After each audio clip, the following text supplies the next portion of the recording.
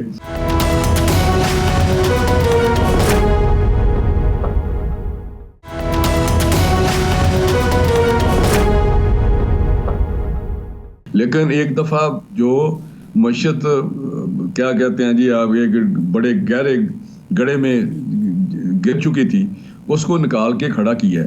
اب انشاءاللہ جب اس کو کنسولیڈیٹ اور زیادہ کریں گے تو اس کا ارشاد صاحب بالکل انشاءاللہ تعالیٰ ایک عام آدمی کو بھی وہ اس کے جو ڈیویڈنڈ ہے وہ ملیں گے، اس میں کوئی شک نہیں. لیکن یہ ایک ٹرانزیٹری پیریڈ ہے جس سے ہمیں گزرنا ہے. تھوڑی تکلیف ہے، انشاءاللہ چیزیں 2-3 مہینے میں آپ دیکھیں گے اور بہتر ہو جائیں گے. آخری سوال رانا صاحب، یہ انٹرنیٹ کے سلو ہونے سے یا بند ہونے سے اب تک جو رپورٹ ہے 1 ارب 62 کروڑ کا اس سال میں نقصان ہوا ہے، اور نوجوان بے روزگار بھی ہوئے ہیں جنہوں نے اچھا یہ وہ شعبہ ہے IT کا جس پہ حکومت کی کوئی لاگت نہیں ہے، حکومت نے کچھ دینا نہیں ہے، حکومت نے لوگوں نے روزگار بھی حاصل کرنا ہے، کمانا ہے، انہوں نے آپ کو ڈالر بھی لا کے دینے ہیں، زر مبادلہ کے ذخائر میں بھی اضافہ کرنا ہے، ٹیکس بھی دینا ہے. لیکن حکومت تلی ہوئی ہے کہ جی اس شعبے کو جتنا نقصان پہنچایا جا سکتا ہے یا تکلیف پہنچائی جا سکتی ہے پہنچائی جائے. تو اس کو کب تک ٹھیک کیا جائے گا؟ کب تک آپ یہ جو معاملہ ہے انٹرنیٹ سلو والا یا بندش والا یہ ختم کریں گے؟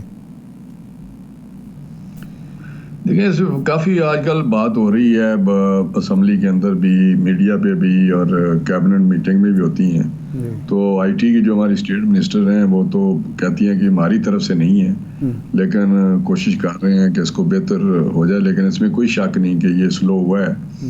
اور یہ تو کوئی IT کا آپ کو پتہ، مجھے تو بہت زیادہ اس کا اتنا زیادہ نہیں، لیکن ہم تو اس کی اسٹیٹمنٹ جو ہماری منسٹر ہیں ان کی اسٹیٹمنٹ نہیں سر، یہ جو ڈینائل، یہ اسٹیٹ آف ڈینائل جو ہے نا کہ جی نہیں ہماری طرف سے نہیں ہے، بھئی حکومت کی طرف سے ہی ہے. جو وہاں آئے جو صاحب ہیں جنرل صاحب سے جو کمیٹی میں، انہوں نے تو مانا ہے کہ جی ہم نے کیا ہے، لیکن ہمیں تو آج پتہ چل رہا ہے کہ جی ہم نہیں کر سکتے. تو پھر یہ کہنا کہ جی نہیں ہماری طرف سے نہیں ہے، تو یہ تو پھر اس طرح درستی نہیں ہو سکتی نا. میں اس پہ کوئی کیا کمنٹ کر سکتا ہوں، لیکن مجھے آنیسٹلی نہیں زیادہ پتہ. میں تو ان کی باتیں سنتا ہوں کیبنٹ میں یا دوسرے جو اسٹینڈنگ کمیٹی میں اس کی اسٹیٹمنٹ ہوتی ہے، یا اسمبلی میں جو اسپیچ کے ذریعے ہمارے IT منسٹر کرتے ہی ہیں. تو ابھی جو آپ بات کر رہے ہیں اگر ایسا ہے تو درست کرنا چاہیے، اس سے کوئی فرق نہیں پڑتا. مجھے نہیں پتا کہ کیوں یہ سلسلہ، اس کی وجہ کیا ہے. لیکن آج بات درست ہے کہ ہمارے نوجوان، ہمارے بہت سارے کاروبار یا اس سے متاثر ہوتے ہیں، بلکہ عام آدمی بھی، ہم خود بھی اس سے متاثر ہوتے ہیں کہ کوئی بات کر رہے ہوں تو صحیح بات نہیں ہوتی، اور پھر بعض اوقات کٹ بھی جاتے ہیں، وہ انٹرنیٹ کا کنیکشن کٹ جاتا ہے. تو یہ چیز میرا خیال اگر ایسی ہے تو اس کو بہتر کرنا چاہیے اور تیزی سے بہتر کرنا چاہیے. جی ٹھیک، بہت شکریہ رانا تنویر صاحب آپ کے وقت کا. ہمیں جوائن کیا ہے پاکستان تحریک انصاف کے سینئر رہنما ممبر قومی اسمبلی علی محمد خان صاحب نے. بہت شکریہ علی محمد خان صاحب آپ کے وقت کا. علی محمد خان صاحب، رانا ثناء اللہ صاحب نے تو کہہ دیا کہ آپ کی مذاکراتی کمیٹی کی ہم ملاقات کروا دیں گے، لیکن ابھی تک ملاقات کیوں نہ ہو سکی؟ آپ کی جو مذاکراتی کمیٹی ہے اس کی حکومت کے ساتھ کوئی کورسپونڈنس چل رہی ہے، کوئی بات چیت ہو رہی ہے، اور حکومت ملاقات کا اہتمام نہ کروانے کا جواز کیا پیش کر رہی ہے؟ جی بہت شکریہ. بسم اللہ الرحمن الرحیم. اللہم صلی علی محمد و علی آل محمد. دیکھیں حکومت نے تو یقین دہانی کرائی تھی، اور جو آج رانا ثناء اللہ صاحب نے بات کی ہے شاید کہ اسپیکر صاحب ملک سے باہر ہیں اور وہ آ جائیں گے، تو میرے خیال میں اگر حکومت ان مذاکرات میں اگر چاہتی ہے سنجیدگی سے کہ یہ کامیاب ہوں، تو یہ پھر ان کو اس کا انتظام کرنا پڑے گا کہ یہ جو ہماری کمیٹی ممبران ہیں وہ اپنے لیڈر سے آ کے یہاں عمران خان صاحب سے ملاقات کر سکیں، تاکہ بلکہ میں تو یہ کہوں گا اگر کوئی حکومتی حلقوں میں میری بات سن رہا ہے اس وقت، کہ اگر ضرورت پڑے تو دن میں 2 بار بھی اگر کمیٹی آنا چاہے تو آپ ان کو فیسیلیٹیٹ کیجئے، تاکہ یہ اس مسئلے سے ہم نے کیا مسئلہ بنانا ہے؟ کیا جو اقوام متحدہ میں مسئلہ کشمیر پڑا ہوا ہے وہ بنانا ہے؟ اگر آپ اس کا حل نکالنا ہے تو let them meet their leader. کیونکہ اس بات پہ تو میں سمجھتا ہوں کہ ہم تینوں شاید اس بات پہ ایک پیج پہ ہوں. ویسے ایک پیج کی بات کر کے بندے کو ایسے ڈر لگ جاتا ہے کیونکہ رجیم چینج ہی پیچھے نہ آ جائے. لیکن اس بات پہ ہم ایک پیج پہ ہوں گے کہ یہ جو کمیٹی ہے ہماری یا حکومتی، یہ ڈیسیجن میکر نہیں ہے، نہ انہوں نے ہونا ہے نہ ان کو ہونا چاہیے. یہ ڈیسیجن یا ڈائیلاگ فارمولیٹرز، انہوں نے ایک چیز بنا کے پیش کرنی ہے اپنی اپنی لیڈرشپ کی رائے کے مطابق، اور اس کو پھر کسی مڈل گراؤنڈ پہ لے جا کے اس کا ریزلٹ پھر اپنے اپنے لیڈر کے پاس لے جانا ہے. اگر وہ الاؤ کرتے ہیں تو پھر وہ اس کو کریں گے، کیونکہ آخر کو نواز شریف صاحب یا عمران خان صاحب یا ادھر سے زرداری صاحب، یہ لوگ ہی ہیں نا جنہوں نے اپنی اپنی جماعتوں کے فیصلے کرنے. تو ان کو آپ فیسیلیٹیٹ کیجئے، ان کو آنے دیجئے تاکہ اس گفتگو کا رزلٹ نکلے. اور ایک اور بھی چیز، شاید اس کا احساس مجھے نہیں پتا حکومتی حلقوں کو ہے یا نہیں ہے، ہمیشہ سیاسی لوگوں پہ یہ قدغن لگائی جاتی ہے اور یہ سوال اٹھایا جاتا ہے کہ سیاسی لوگ اپنے فیصلے خود نہیں کر سکتے. کی طرف دیکھتے ہیں تو یہ اس وقت مسئلہ صرف عمران خان صاحب کی رہائی کا یا کمیشنز بنانے کا بھی نہیں ہے، مسئلہ اس وقت پورا پولیٹیکل سسٹم ایٹ سٹیک اس طرح سے ہے کہ اگر یہ خدا نہ خواستہ اس ڈائیلاگ کا رزلٹ نہیں نکلتا، پھر آپ مجھے بتائیں میرے جیسے لوگ یا آپ جیسے لوگ جو ہمیشہ کہتے ہیں کہ نہیں پولیٹیکل سولوشن ہی حل ہے یا آپ ڈائیلاگ کیجئے، وہ لوگ جو ڈائیلاگ کے حامی ہیں، جو پولیٹکس میں ڈسکشن کے حامی ہیں، جو اس مسائل کا حل گفتگو سے نکالنا چاہتے ہیں، جو چاہتے ہیں کہ پولیٹیکل سسٹم مضبوط ہو، پارلیمنٹ کے اندر سے سولوشنز نکلیں، آئین کے مطابق فیصلے ہوں، ان سب کو پھر بیک سیٹ پہ جانا پڑے گا. پھر ان لوگوں کو بات کرنے کا زیادہ موقع ملے گا جو کہتے تھے کہ ہم نہیں کہتے تھے کہ بات سے کچھ نہیں ہوگا. یہ سیاسی لوگ کچھ نہیں کر سکتے، یہ سیاسی لوگ اپنے فیصلے نہیں کر سکتے. میں ان کو صرف آخری بات یہ کہوں گا کہ خدارا اپنے جو سیاسی گھر ہے آپ کا جو پارلیمنٹ ہے، اس میں بیٹھ کے اپنے مسئلے کا حل نکالیے. ادروائز مسئلے کا حل تو نکل ہی آتا ہے، خود سے نکالنے تو بہتر ہے، کیونکہ قوم مزید عمران خان صاحب کو جیل میں مزید برداشت کرنے کے لیے تیار نہیں ہے، نہ دنیا تیار ہے. جی ارشاد صاحب. اچھا صاحب، عمران خان صاحب کی بنی گالہ منتقلی کے حوالے سے پی ٹی آئی متضاد بیانات دے رہی ہے. شیر افضل مروت صاحب کچھ کہتے ہیں، علی امین گنڈا پور صاحب کچھ کہتے ہیں، علیمہ خانم کچھ کہتی ہیں، اور آپ کے لیڈر کچھ کہتے ہیں. گوہر علی صاحب بالکل تردید کرتے ہیں کہ کوئی ایسی پیشکش ہی نہیں ہوئی. یہ کنفیوژن پیدا ہوا ہے، کیا گیا ہے، کیوں کیا گیا ہے، اور جو آپ کی پارٹی کے لیڈر مختلف بیانات دیتے ہیں اس سے آپ کو فائدہ کیا پہنچ رہا ہے؟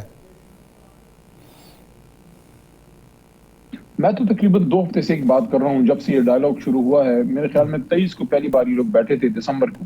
جی تو میں ایک بات کر رہا تھا کہ ڈائیلاگ سے ریلیٹڈ بات کمیٹی ممبران ہی کریں، اور اچھا ہوا کہ پھر کمیٹی کا ترجمان بھی مقرر کر دیا صاحبزادہ حامد رضا صاحب. جی اب میں اس پہ ایک رائے دے سکتا ہوں as a P T I member, یا آپ as an observer as a journalist رائے دے سکتے ہیں، لیکن خبر دینا اس کے متعلق وہ میرا کام نہیں ہے. خبر دینا صاحبزادہ حامد رضا صاحب کا کام ہے. صحیح. تو جو کوئی اس حوالے سے پازیٹیو کامنٹ کرتا ہے اس کو کرنا چاہیے، ہماری جماعت میں سے ہو، حکومت میں سے ہو یا جرنلسٹ. لیکن اگر خبر دیں گے تو وہ دیں گے جو کمیٹی میں بیٹھے ہیں، جو اس کے لیے ذمہ دار ہیں. صحیح. میں یہ کہوں گا کہ کوئی آفر ہوئی ہے، نہیں ہوئی ہے، فلانا ہوا ہے، اس پہ میرے خیال میں مستند بات یا عمران خان صاحب کی ہے، ظاہر وہ لیڈر ہیں، یا ان کے بہاف پہ چیئرمین تحریک صاحب بیرسٹر گوہر صاحب کی ہے. باقی جو لوگ علی امین کی بات مستند نہیں ہے. نہیں، لیکن خان صاحب نے تو یہ کہا، اور جو رپورٹر ملے ان سے خان صاحب نے کہا کہ یہ پیشکش ہوئی تھی. علیمہ خان صاحبہ نے بھی انہی کے بہاف پہ باہر آ کے کہا کہ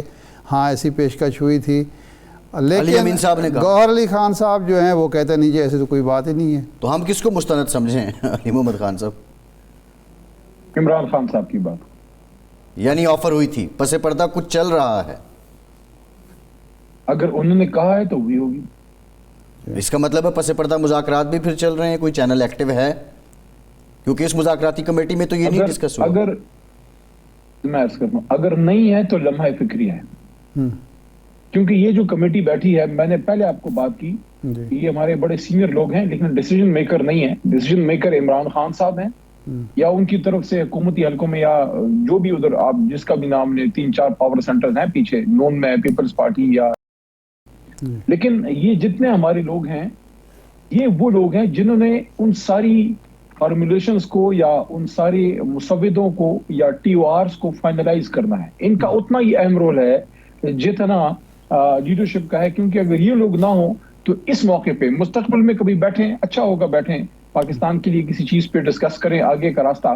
لیکن فی الحال تو مجھے نہیں لگتا کہ اس وقت جب آپ سے میں بات کر رہا ہوں آج کل میں عمران خان صاحب، نواز شریف صاحب یا زرداری صاحب لوگ بیٹھیں گے اور وہاں سے کوئی رزلٹ، تو پھر آپ کو مجھے اور ان کو ہی بیٹھنا ہوگا نا. تو یہ جو کمیٹیاں بنی ہیں ان کا تو بڑا بنیادی رول ہے.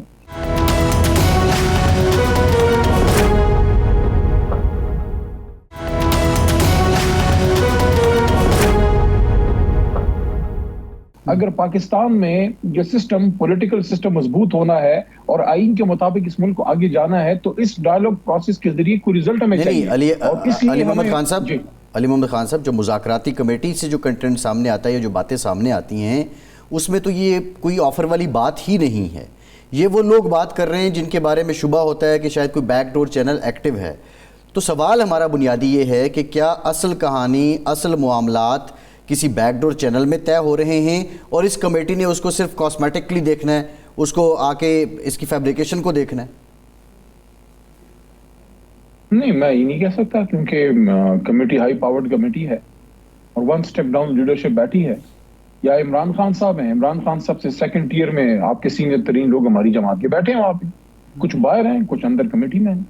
اسی طرح حکومتی حلقوں میں ون سٹیپ ڈاؤن لیڈرشپ کون سی ہے؟ مسلم لیگ نون کی، یا ان کے نون لیگ میں یا احسن اقبال صاحب ہیں یا رانا ثنا صاحب ہیں یا ان کے اسپیکر صاحب جو ہیں اسحاق ڈار صاحب پیپلز کورس. اور پیپلز پارٹی میں اگر آپ دیکھیں تو ان کی بھی ٹاپ لیڈرشپ وہاں پہ بیٹھی ہے، زرداری صاحب وغیرہ کے نیچے جو فرسٹ ایئر لیڈرشپ جو ہے. تو میں یہ سمجھتا ہوں کہ اگر کوئی اندر کوئی اور بات ہو رہی ہے میں اس کو نہیں کنفرم کر سکتا، مجھے اس کے بارے میں نالج نہیں ہے، لیکن ہو بھی سکتا ہے کہ کچھ لوگ اور بھی کہیں بیٹھے ہوں، کوئی ڈسکشن ہو رہی ہو، کوئی ڈائلاگ آج سے تو سٹارٹ نہیں ہوا، کہیں نہ کہیں کچھ نہ کچھ انگیجمنٹ تو کافی عرصے سے تھی. اور یہ بات کہنا کہ عمران خان صاحب کو کوئی آفر آئی، ڈسکس ہوئی، میں دیکھیں میں کسی اور پہ کامنٹ نہیں کرتا، میں اپنی بات کرتا ہوں. کافی دفعہ مجھے عمران خان صاحب سے ملاقات کا موقع ملا اور ملا ہوں میں. اگر میں کسی بھی ایسی چیز کا حصہ ہوں کہ میرے نالج میں کوئی انفارمیشن آتی ہے، کوئی فرض کریں ڈیل آفر ہوئی ہے، نہیں ہوئی آفر، کوئی تجویز ہے اس طرح کر لیتے ہیں اس طرح کر لیتے ہیں، میں جا کے میڈیا میں کم از کم وہ بات نہیں کروں گا جب تک اس کا کوئی رزلٹ نہیں نکلتا. کیونکہ جب نیگوسیشن عارف صاحب چلتی ہیں، مذاکرات ہوتے ہیں، یا اگر ہماری طرف پنچایت ہوتی ہے، جرگہ ہوتا ہے، اس میں تو 1001 قسم کی تجاویز آتی ہیں. جب تک اس سے نچوڑ نکال کے 2-3-4 مین چیزوں پہ اتفاق نہ ہو جائے تو اس سے پہلے ان چیزوں پہ ڈسکس کرنا کہ یہ آ گیا وہ آ گیا، اس سے مذاکراتی عمل کو نقصان پہنچتا ہے، اس سے جرگے کو یا پنچایت کو نقصان پہنچتا ہے. ابھی ہمارے ساتھ رانا تنویر صاحب تھے جو وفاقی وزیر بھی ہیں، میں ان سے یہ بات کر رہا تھا، آپ سے بھی وہی سوال کرنا چاہتا ہوں کہ ہم نے ماضی میں دیکھا کہ جب بھی کوئی مذاکرات ہوتے ہیں اس میں سب سے پہلے یہ شرط رکھی جاتی ہے کہ جی آج سے سیز فائر ہے، دونوں طرف سے کوئی بیانات نہیں آئیں گے، کوئی ایسی بات نہیں کی جائے گی جس سے تلخی بڑھے مذاکرات کے عمل پر. یہ پہلی دفعہ مذاکرات ہیں کہ دونوں طرف سے بیان بازی بھی جاری ہے، پریس کانفرنسیں بھی چل رہی ہیں، ٹی وی ٹاکس بھی چل رہی ہیں، الزامات بھی لگ رہے ہیں، کیسز بھی چل رہے ہیں، یعنی کوئی چیز روکی نہیں گئی جو مذاکرات کے عمل کو سازگار بنائے، مفید بنائے، نتیجہ خیز بنائے. تو یہ دونوں جو پارٹیز کی دونوں کمیٹیاں ہیں، جو ہائی پاورڈ کمیٹی ہے یا بڑے سنجیدہ لوگوں پر ہے، یہ ان کی امیچورٹی ہے، غیر سنجیدگی ہے کہ ایک بنیادی چیز جو مذاکرات کی سمجھی جاتی ہے شرط وہ بھی پوری نہیں کی جا رہی اور کوئی طے نہیں پایا کہ آج کے بعد سیز فائر ہوگا اور کوئی بیان بازی نہیں ہوگی. اگر تو کوئی کمیٹی کا اپنا ممبر یہ کر رہا ہے تو وہ غلط کر رہا ہے جی. اگر باہر سے کوئی لوگ کر رہے ہیں تو وہ امیچورٹی کا مظاہرہ کر رہے ہیں جی. میں ریکمینڈ کروں گا، بلکہ میں شاید آج رات بیرسٹر گور صاحب سے یا راجہ صاحب سے اس پہ بات کروں کہ کم از کم دونوں طرف، کیونکہ اگر آپ ملا کے دیکھ لیں تو میرے خیال میں کوئی 10 ایک ممبر تو بن جاتے ہیں، کوئی 5 اس طرف اور 5 نہیں زیادہ ہیں، زیادہ ہیں 5 نہیں ہیں، 16-17 ہیں حکومتی کمیٹی میں تو اضافہ ہو گیا ہے، خالد مقصد صاحب بھی آ گئے 7 تو آپ کے ہیں نا جی، 8 ان کے ہیں میرے خیال ہے۔ اس پہ پھر میری ریکمنڈیشن یہ ہوگی، میں ان کو یہ تجویز آج دے دیتا ہوں کہ آپ کم از کم 4 رکنی ایک سب کمیٹی بنائیے، 2 ادھر سے اور 2 ادھر سے، کہ جو تھوڑی سی ٹربل شوٹنگ کریں کہ ڈے ٹو ڈے اگر کوئی چیز ہوتی ہے تو یہ 2 بندے ادھر آ کے اس چیز کو ہینڈل کریں، وہ والے ادھر ہینڈل کریں، کہ اگر فرض کریں میں کوئی میزائل مار دیتا ہوں، کوئی مسکٹ میزائل، کوئی ان گائیڈڈ میزائل علی محمد مار دیتا ہے اس کمیٹی پہ، تو اس کا جواب پھر حکومت کی طرف سے بھی آئے گا۔ تو پھر یہ 20 کے 20 یا جتنے بھی ممبران ہیں، کافی سارے ہیں ماشاءاللہ، ویسے 2 ٹیمیں بن سکتی ہیں، تو یہ سارے تو نہیں اکٹھے بیٹھ سکتے فوری، تو یہ 3-4 بندے جو سب کمیٹی ہے جو ڈے ٹو ڈے افیئرز کو دیکھیں کسی بھی اپنا مذاکرات کو کامیاب کرنے کے لیے، کسی نیگوسیشن کو کامیاب کرنے کے لیے آپ کو ایک چھوٹی سب کمیٹی ضرور چاہیے ہوتی ہے جو ڈے ٹو ڈے دیکھے، کیونکہ روز تو آپ کی کمیٹی نہیں بیٹھ رہی نا، تو وہ جو 3-4 لوگ ہیں وہ ڈے ٹو ڈے افیئرز کو دیکھیں کہ اگر اس طرف کوئی چیز ہوتی ہے فوری بیرسٹر گور یا سلمان راجہ کی نالج میں لائی جا سکتی ہے، خان صاحب کے پاس یہ لوگ جا سکتے ہیں، اس میں حکومت کی طرف سے بھی 2 ممبران ہوں، تو تب یہ چیز کامیاب ہوگی۔ نہیں، اب علی محمد خان صاحب یہاں پہ عالم یہ ہے، رانا ثناء اللہ صاحب کمیٹی رکن ہیں، وہ ٹی وی شوز میں آئے، انہوں نے کہا جی علی امین گنڈا پور صاحب نے کہا جی ہمارے 45 لوگ مسنگ ہیں، ہم نے ان سے کہا جی آپ لسٹ دیں، انہوں نے کہا کہ ہم لسٹ ہمارے پاس ابھی نہیں ہے، ہم بعد میں دیں گے۔ ایک کویسچن تو یہ ہے کہ اگر آپ کا پی ٹی آئی کا یا اپوزیشن کا ہوم ورک ہی مکمل نہیں ہے تو حکومت کو آپ کیسے کنونس کریں گے، number 1۔ Number 2 question is that کہ رانا صاحب کمیٹی رکن ہو کے میڈیا پہ آ کے جب یہ ڈسکشن کر رہے ہیں تو پھر اس میں تو اب، اور ہم آپ سے سوال کر رہے ہیں، اس سوال کو آپ رسپونڈ بھی کریں گے تو ماحول کیسے بہتر رہے گا؟ آپ لوگوں کی تو میچورٹی پہ کویسچن ہے سب کی۔ نہیں، آپ کی بات درست ہے، کمیٹی ممبران کو تو زیادہ احتیاط کرنی چاہیے، باقی جو کمیٹی ممبر نہیں بھی ہیں، تو جیسے میں کمیٹی ممبر نہیں ہوں یا بیرسٹر گوہر کمیٹی ممبر نہیں ہے یا ہمارے کوئی اور سینئر آدمی کمیٹی ممبر نہیں ہے، تو اب ہم کیا کریں؟ ہمیں کوئی ایسی بات تو نہیں کرنی چاہیے جس سے ہمارے اپنے ہی جو دوست وہاں پہ بیٹھ کے مسئلہ حل کر رہے ہیں ان کے مسئلے میں اگر ہم کمی نہیں کر سکتے تو اضافہ تو نہ کریں اپنے آپ کو۔ دیکھیں، میں صاف بات کرتا ہوں، دونوں طرف سے میں سب کو یہ ریکویسٹ کروں گا، انسان سیاست میں بیان بازی سے نہیں اپنے کردار سے ریلیونٹ بنتا ہے، اپنا کردار ایسا ادا کیجئے کہ جس سے ملک اور ریاست اور یہ جو ہمارا سیاسی مسئلہ ہے اور اپنی اپنی جماعت کا موقف مضبوط ہو۔ اچانک شعلہ بیانی کر کے یا بیان بازی کر کے آپ 1-2 دن کے لیے ریلیونٹ تو بن سکتے ہیں، لیکن الٹیمیٹلی اگر آپ نے اس پروسیس کو نقصان پہنچایا تو اس کا نقصان کس کو پہنچے گا؟ اگر ہماری طرف سے کوئی شخص بات کرتا ہے جس سے مذاکراتی عمل کو نقصان پہنچتا ہے تو مجھے تو نقصان نہیں پہنچے گا، میں تو اپنے گھر سے بیٹھ کے پروگرام کر رہا ہوں، نقصان تو میرے لیڈر عمران خان کو پہنچے گا۔ آپ تو ریلیونٹ ہو جائیں گے، آپ کی پٹیاں چل جائیں گی، آپ ٹک ٹاک پہ چل جائیں گے، یا حکومتی لوگوں کو بھی کہہ رہا ہوں، نقصان کس کو ہوگا؟ عمران خان صاحب کو ہوگا، نقصان کس کو ہوگا؟ نواز شریف اور شہباز شریف صاحب کو ہوگا۔ تو اس لیے میں یہ کہہ رہا ہوں کہ سیاست میں آپ کو معاملات کی نزاکت کو دیکھنا چاہیے۔ اس وقت ہم بڑے کروشل سٹیج پہ ہیں، اس وقت ان معاملات سے اگر ہم بہتری سے نکل گئے، نیا سال ہے، دیکھیے چیزیں بہتری کی طرف بھی جا سکتی ہیں، ورنہ آگے اندھیرے ہیں۔ یہ ہم ماضی میں کئی دفعہ یہ تجربے کر چکے ہیں، اور پھر آخر میں آ کے دیکھیں، آخر میں آ کے اگر آپ نے ڈنڈے کے زور پہ بیٹھنا ہے تو پھر کوئی مجھے آئینہ کی کہانی پھر نہ سنائے، پھر سب جا کے پھر اکٹھے جا کے پھر روتے ہیں۔ ڈنڈے سے اگر آپ نے بیٹھنا ہے تو پھر اپنے آپ کو سیاستدان کیوں کہتے ہیں؟ آج رانا ثناء اللہ صاحب نے اپنی پریس کانفرنس میں یہ کہا کہ جو پی ٹی آئی ہے، پی ٹی آئی کی لیڈرشپ ہے، وہ اپنے سوشل میڈیا کے ہاتھوں یرغمال ہے، خاص طور پر جو باہر لوگ بیٹھے ہوئے ہیں وہ ان کو ادھر ادھر ہلنے نہیں دیتے، اور سخت بیانیہ۔ اس کی تائید شیر افضل مروت بھی کرتے ہیں کہ جی باہر بیٹھے لوگ معاملات کو بہت خراب کر رہے ہیں، اور فواد چودھری بھی ایون کرتے ہیں۔ فواد چودھری صاحب تو خیر پارٹی سے باہر، میں پارٹی کے اندر کی بات کر رہا ہوں کہ شیر افضل مروت، کئی لوگ اور بھی کہتے ہیں۔ تو کیا آپ کی پارٹی کی سینئر لیڈرشپ کی طرف سے ایسی ڈائریکشن نہیں جا سکتی کہ آپ کی سوشل میڈیا ٹیم بھی اپنے پارٹی کی لیڈرشپ کے ساتھ چلے، ان کو راستہ دکھانے اور ان پر ہمتاً تردید میں یعنی ان پر تنقید کرنے کی بجائے کچھ تھوڑا سا صبر سے کام لے، کچھ معاملات کو ٹھنڈا ہونے دے؟ جب وہ دیکھیں گے کہ عمران خان صاحب کی رہائی ہونے والی ہے اور ظلم کا جو باب ہے وہ بند ہونے والا ہے، تو آٹومیٹکلی وہاں بھی پازیٹیوٹی آئے گی۔ ہمارا جو سوشل میڈیا ہے ہماری طاقت ہے، اور صرف ہماری طاقت نہیں ہے، پاکستان کی طاقت ہے۔ بریف اس پہ کمنٹ کر دیں. ماحول کو سازگار بنانے کے لیے کیا پی ٹی آئی کو ترسیلات زر نہ بھیجنے کی کال واپس نہیں لینی چاہیے, اور ابھی تک اثر کیا پڑا ہے اس کا؟